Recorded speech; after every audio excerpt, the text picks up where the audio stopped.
Bengals have concluded their 2018 training camp.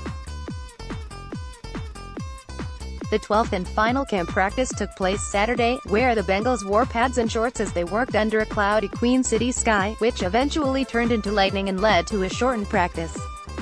Here are 4 things to note from the Bengals' final camp session. Injury roundup. Now that the Bengals have wrapped up training camp in one preseason game, the injury list is about as small as you could hope for a team to have this close to the regular season.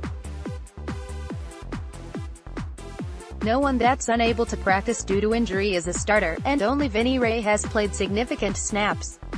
No practicing for Tony McRae, Sojourn Shelton, Trayvon Henderson, Vinny Ray, Josh Tupou, Drew Brown, Andrew Billings. Graduation, Jay Morrison, at Jay Morrison's MG, August 11, 2018. Sure, you'd like to have no injuries, but that's just not realistic. There are teams who've suffered 3 season-ending injuries to players, yet the Bengals have just one to this point.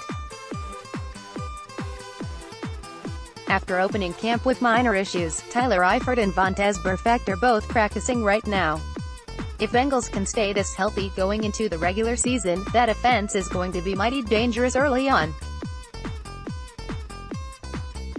One notable injury issue that popped up Saturday was both Dre Kirkpatrick and Josh Malone not finishing practice.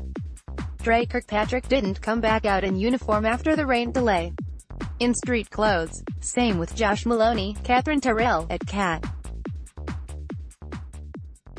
Terrell, August 11, 2018. That's the only word on either right now, so it's untelling what caused them to miss the rest of practice.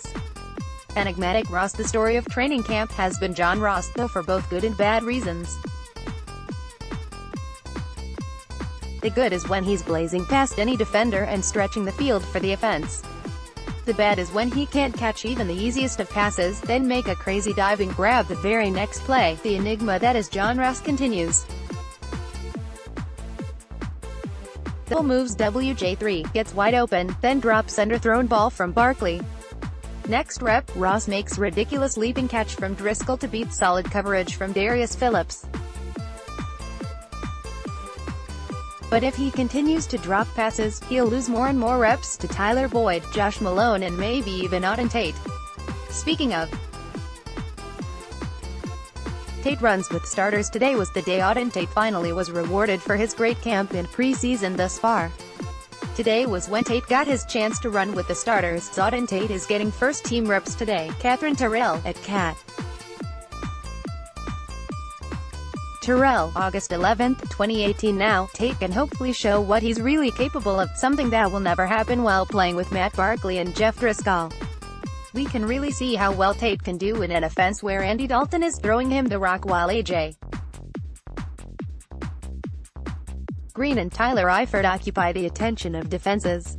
This also speaks to how secure Tate's roster spot is right now. He would really have to bomb for the rest of the preseason to even get to the roster bubble. He may very well be the steal of the Bengals' 2018 draft class. Redmond's still only real challenger at RG. It's looking more and more like Trey Hopkins will retain his starting right guard spot, partly because the real challenger may not even get a chance. For most of training camp and even the Bengals' preseason opener, Westerman has been the best guard not named Clint Bowling. The problem is Westerman has only gotten time at left guard, where he has no chance of unseating Bowling, the team's best offensive lineman. So, what about right guard? Beating out the likes of Hopkins and Redmond seem like something Westerman would do, but for whatever reason, the coaching staff won't give him reps at right guard.